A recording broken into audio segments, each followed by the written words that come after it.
What's up? What's up, people? What's up, people? What's up? It's your boy Jermaine McCrimmon from Humanity Unplugged podcast, and we bringing you another one. It's Thursday. Hopefully, you guys had a great week so far. Mine has been very challenging, and we're gonna get into it. First off, giving honor to the Most High. He keeps us with a mind frame. He keeps us in health and strength, all due to Him. And if it wasn't for Him, where would we be? Our goods and our bads, He still got us. You know what I'm saying? So I did a couple of episodes, Sink or Swim. Check it out. America is great. Sink or Swim America Part 1, Sink or Swim America Part 2. And in those episodes, I went over some great things. I think you guys will like it. For you first-time listeners, please check us out. Check out the old podcasts. A lot of different things going on. We're going to have Mr. Cannon back. We're going to have the girls back to talk about relationships. We're going to keep moving and grooving. And our previous episodes went over different things. But today's a special one because I'm going to talk about some uncomfortable issues for some people because these are down low predators. These are people that you meet in the store or at the mall, your next door neighbor, the mailman, the UPS man. You know, they hold the door open when you go outside of Starbucks. Grimy predators. They could be female, they could be male, all nationalities. You really don't know. And they come in sheep's clothing. That's the key thing about this, what I'm about to get into. So, first off, I want to thank everyone. And I mean everyone in its entirety that has participated and also keep following us. Humanity Unplugged podcast thanks you. We're on all social media platforms. Hit us up on Facebook. Hit us up on YouTube, Instagram, TikTok. You think of it, we should be on there. Now, let's get to the nitty gritty. I'm still under the weather, so please excuse my voice. I'm going to give it to you the way I got it. I got statistics on this. The numbers is crazy. We're going to talk about it. This ain't going to be a long one, but I'm quite sure the information I give you will definitely make you think differently about a lot of individuals, especially when we meet people. When we meet people, it's a representation of themselves. Representative. You say hello, how you doing? You talk to them, you get to figure them out a little bit, and you take it for what it's worth. Let's just say you're a female and you meet a man, nice guy, you have a child, maybe you got a 5-year-old daughter, and everyone knows what I'm going, so let's go there. He becomes fond of you, you're a female, he likes you, y'all bond, y'all go out, y'all do things. You hang around, you know, you're cautious because you're a female. He's a nice person. No matter his nationality, no matter her nationality. Just two individuals who met each other, opposite sex. They like what they see. Presentation is nice. He has manners. Smells good. You talk with him. As you talking to him, you get fond of him because he holds a good conversation. After a while, you know, you go out on dates. You know, you talk about him with your girlfriends. Let's just say his name is Tommy. You tell all your girlfriends about Tommy. He's nice. He's a gentleman. He holds the door for you. He knows Christ. All the yada, yada, yada stuff that y'all check mark off. But after a while, you just can't figure him out. He cooks. He cleans. He's a good-looking dude. Got his own place. His family. You done met his family too. You've been to his crib. Everything seems to be where it need to be. Follow me, y'all. After a while, you're dating here and there. We might be 7 months in now. Tommy comes to the house. You allow him to come to your house because you feel comfortable. You know, you feel comfortable with Tommy. You have a daughter. She's 10. She's not developed like that, but she's developed. She does have 10-year-old tendencies. He's around her. She meets him. He meets her. She meet him. They talk with eyes. They also talk. It's all friendly, no problem. He's there playing Monopoly with you and the kids. Y'all playing what's that block game? Y'all know that game they play with the blocks, Jenga. You're doing your thing. Everything's cool. He leaves. You don't spend the night. He leaves. Maybe this happens 5 or 6 times. He doesn't spend the night there ever, but you're so comfortable with him. Time passes now. We're a year in. We're now a year in. You're coming over to his house. Your daughter very familiar with him. He's texting your daughter. She texting him back. Everything's gravy. 3, 4 years in, he proposes to your mom. Tommy proposes to you, right? Everything looks good. It's beautiful. You say yes. You're going to marry this guy. But before you get married, regular Saturday, nothing big. He started texting your daughter. And he said some things in the text messages that your daughter feel uncomfortable about. So finally, after 3 years, 4 years of dating this guy, Tommy, now your daughter getting these uncomfortable conversations on text. Now, give me a timeout, folks. In real life, this happens. This happens in people real life scenario where you meet an individual who presents themselves a certain way and make you think everything is cool. He brings his representative, and his representative is cool, unique. Everything about him is okay. This happens in real life. So what I'm saying to you might apply, even though this is just a story. Let's get back. Your daughter don't tell you. We're going to name her 10-year-old daughter Moesha. Moesha never tells her mom about Tommy. She ignored the text message like it's nothing. But, Moesha had a bad day in school. She's feeling bad about her class. She didn't score high on her test. And she texts her mom to try to talk to her mom about her grade. And her mom is busy doing mommy things. It be busy for mom. You know, Mom is working, cleaning, cooking. She's driving, maybe picking up a cousin, a friend, nail, hair. She doing what moms do. Y'all know how busy y'all get. Meanwhile, what's untold is how in love the mother is with Tommy. She's in love with Tommy. In the adult life, Tommy laying it down right. She's in love with him top to toe, toe to top. She's in love with him. So her mom gets involved. Mom know him too. Everybody's high praise on Tommy. Everybody's convinced that Tommy is a good dude. No one would ever suggest or even think that Tommy is a foul individual. So Moesha has a bad day in school. She reaches out to her mom. Mom is busy. Can't get to it. For my listeners, this is story time. I got to give you this work. So please just follow through.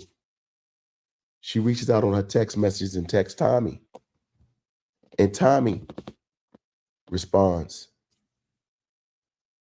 And for Moesha, it's so comforting that someone's there to hear her voice.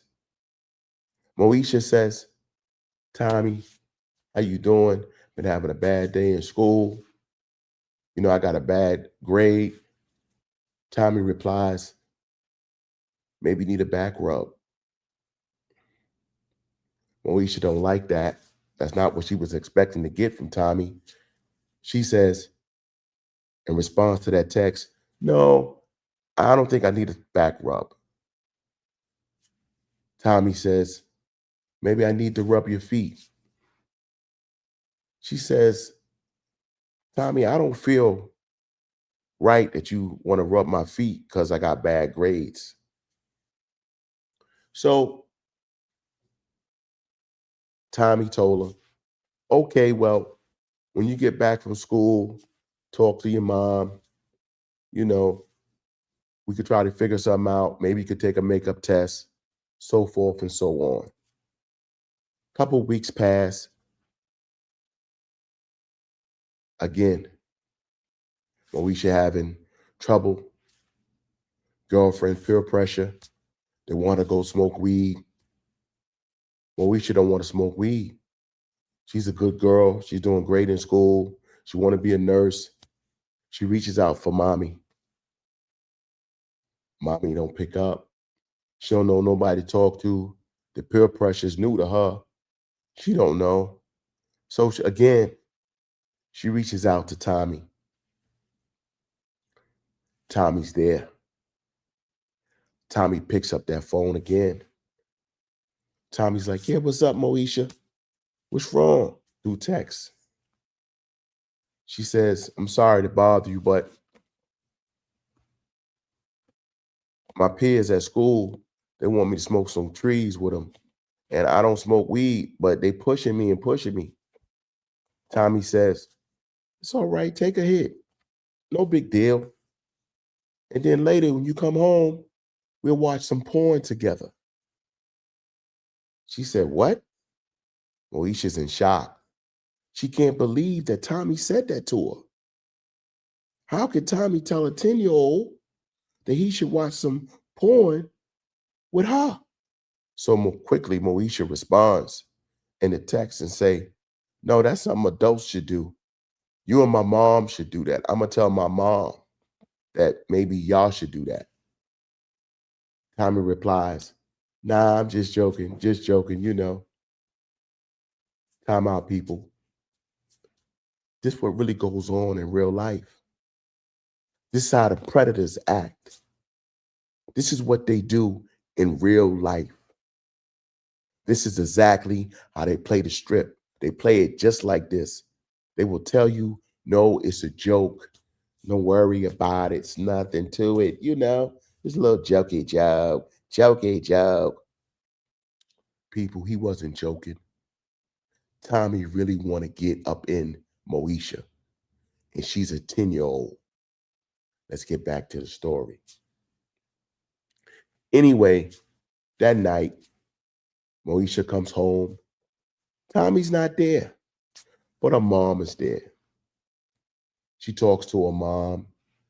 Her mom senses something's wrong with Moesha. So you know what mama gonna do. Mama gonna ask that question. What's wrong, Moesha? Why you feel so sad? Moesha put her head down. She paused for a blank minute. She said, Ma, I got something to tell you. She said, I text Tommy about a situation I had at school. And what I had at school was they want to smoke some trees. And I didn't want to smoke no trees. So I called Tommy to get some advice. You know what he told me, Ma? And she paused. She had her apron on because she was cooking in the kitchen. She untied her apron and threw it on top of the counter, had a seat in the chair, looked Moesha in the eye. They looked at each other. She looked at her. The mother looked at the daughter. They had an eye-to-eye conversation without saying a word. At that present moment, people, listen to me. That 10-year-old knew she messed up. That 10-year-old knew before she said any more, she messed up. She told her mom that Tommy said to take a hit of the weed. Her mother got out the chair in rage. Stop lying about Tommy. You always want to mess up a good thing. Every time I get a man, you got to say some foul stuff about the man I'm with because you jealous because nobody want to deal with you. Moesha got up in tears and ran to her room. Give me a timeout, people. I keep calling timeouts because I want to break it in and let y'all understand that this scenario I'm telling you, it's just a scenario. But being with my experience in law enforcement and security, I've seen a lot of things. I heard a lot of stories. And I'm going to give y'all a story once a week of what I get and how I can bring it to your life as a reality to see can it help you guys in real life time. Moesha went upstairs crying, profusely, mad. Mom is riffing, going bananas. Moesha didn't even eat dinner. Next day came. Tommy comes by. He speaks to the mother. He speaks to the daughter. She speaks. There's always somebody there to listen. Sometimes the right people is not listening. What I want you to understand in this world that we live in, people, is our parents could be just as bad as the predators. That sheep and wolf clothing wasn't Tommy. It was her mother. When your child come to you and tell you about that person, you should always believe that child. Don't let a man or a female ever come in between that love and bond you have for your child's well-being and her safety. Moesha did everything right, people. But the mom at that present time thought the daughter was lying to mess up the mother and Tommy. Good thing. I'm saying mother for a reason because it's more emphasis on the mother. Because as a mother, you have a job to protect your children as a mother. Tommy's just a man. He's going to always be just a man until he marries in and pretends to be the stepfather. The mother need to have that protection wrapped around her daughter. Moving forward in the story, Moesha got friends.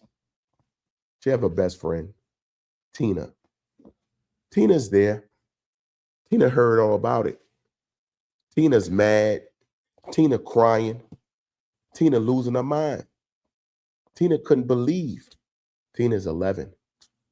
Tina couldn't believe that the mother did not believe Tommy, didn't believe what Moesha said about Tommy. So one Saturday came. They all went out to the park. Tina, Moesha, the mother, and Tommy. And just so be that the girls were out playing. Moesha's phone was on the bench where they were sitting at. The mother and Tommy was sitting at while the girls were playing. And sure enough, the mother sat there and then she's all in herself, in her feelings. She has a beautiful summer dress on. It's beautiful outside. The birds are chirping. The sun is shining. It's beautiful. Tommy's there smelling good, looking like $1 million. They eating, they drinking. They chilling. Just a good out, just hanging out in the park. Moesha's phone goes off. When her phone went off, it was just regular mail, but it had a bell ring. So the mom, excuse me, getting a little parched. The mom went into the phone and looked at what she thought was the email. She looked at and seen she had text messages from Tommy. The mother seen the messages from Moesha to Tommy. The two children came back. Her mother right then made a phone call. Police came. Tommy looking crazy. Everybody looking crazy. Tommy like, what's going on? Why the police here? What happened? Moesha's mom turned around and looked at Moesha with tears in her eyes, rolling, crying, weeping, could barely get out the words. She said, you fucking, excuse my language, you effing pedophile. You tried to get in my daughter's pants. Police looked at Tommy, put in the handcuffs, and took him away. The moral of the story, people, what I want y'all to understand, everybody's not that lucky. Everybody's not that lucky or that blessed at that particular moment to get the story brought to them that early, where it's not as much damage as it could have been, because he could have violated her daughter. Tommy could have worked his way all the way in. She was already engaged to him, about to be married to him. He's going to be knocking down the 10-year-old and the mother. This happened in real life, people. These type of issues happen in real life. I hope that if you ever have a situation like that, the mother, the father, whoever's there, listen to the child. Don't let the child be a victim in her own home. She came to her mother as innocent as she could, and the mother shot it down. Never believed it. Moesha couldn't even get out that she had text messages to prove what she was saying. It shouldn't have to go that far, but it was there. My suggestion to people, to all people, take a minute, sit down with your children, talk to them. There's a lot of sexual predators and offenders out here. So I want to bring a clip to you guys because I want y'all to understand how serious it is. The first thing I want to share with y'all is something that just happened not too long ago. And it's sad, but it's the truth. This is what happens. Listen up. Predator runs from police, but he doesn't get far. Officers were tipped off that the man was planning to meet a teenage boy outside of the Glendale Galleria, but that meeting was part of a sting orchestrated by a private group. The arrest was one of several takedowns coordinated by People versus Preds, who lure alleged sexual predators into meeting their underage victims only to turn the tables. Rick Chambers is live in Glendale with the story tonight. Rick? Yeah, Michael, we've seen these types of undercover operations for years now. An adult will go online and speak suggestively to someone they believe is a child. And then they'll try to meet up with the kid only to end up in handcuffs. And we saw that happen this week here in Glendale. That young man standing on the sidewalk has unknowingly been caught up in an online sting operation with a group called People versus Preds, or Predators. Now you see, guys, the story I just told y'all is small time to the clever stuff that they out here trying to do to get your child. You got to understand, this ain't checkers. This is chess for your child's safety. You got to stay on it.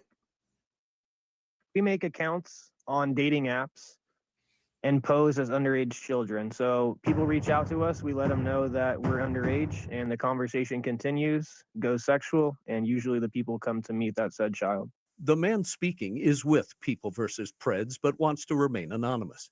He claims that his group was allegedly communicating with Ryan Abdulrahim online and were pretending to be a 14-year-old boy. Shortly into the conversation, he knew that he was speaking to someone that was underage, and he was very interested in hanging out and doing sexual things with this said 14-year-old. The Glendale police were notified after the 23-year-old Arcadia man allegedly agreed to meet what he believed to be the young teen Wednesday here at the Glendale Galleria. When the call came out that there was an individual who believed he was arriving at the Glendale Galleria to meet with a minor for the purpose of engaging in sexual activity, those officers responded to the call. As a handful of Glendale officers approach Abdulrahim outside the Galleria, he suddenly bolts.